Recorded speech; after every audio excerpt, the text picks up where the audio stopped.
One of the hardest things in terms of knee replacement recovery that we hear from patients is just getting their motion back. In terms of movement, people get the walking and the balance pretty quickly, but the range of motion is tough.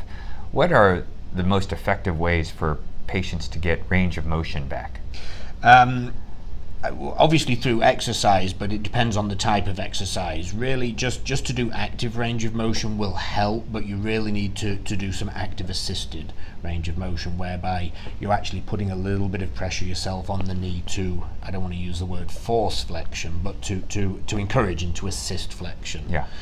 So you do need to stretch the joint. And how do people find the right amount? So we want patients to work and continue to push themselves, but at the same time we don't want them to torture themselves.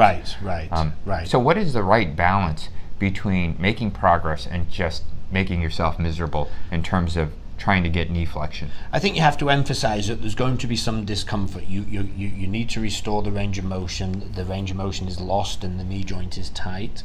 There will be some discomfort, but there shouldn't be pain. And you have to emphasize it is going to take time. It's not going to happen overnight. You have to be patient. You have to be regular with the exercises, and again, you will experience some discomfort. It is a long-term project to get motion back, right? But it really pays off years and years and years down the road. Right. Historically, we used to use a machine, a CPM machine, a continuous passive motion machine, to move the knee. Now we've moved away from that in the past 12 years. Right. What is the role of active assisted movement in the knee? Well, that can replace a CPM machine, which is cumbersome, it's uncomfortable, and it can be painful.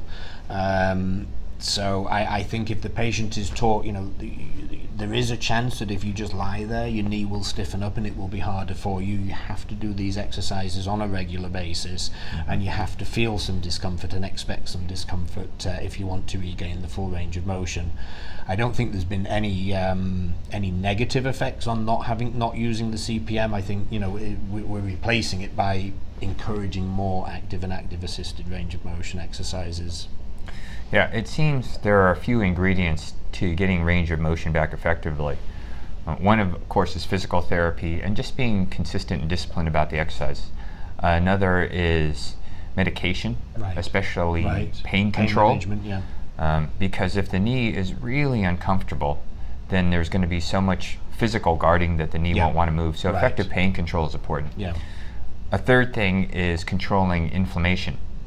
When the knee is swollen, and it's supposed to be swollen right after surgery, the knee will feel really tight, and there'll be a barrier. And so we find that things like icing and anti-inflammatory steroids can help with decreasing inflammation.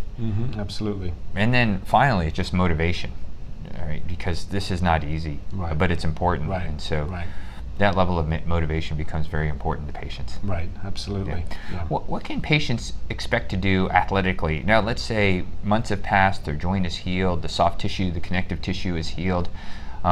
What can they do athletically after their knee replacement? I think they can do, one of the things we would discourage would be jogging, I think, just that pounding and pounding and pounding. But other than that, people go back and they horse ride, they ski, they water ski, pretty much anything. Yeah, we pretty much put no limits on their activity after knee replacement, and we just allow patients to get used to their knee before they return to competitive activity. Right, yeah.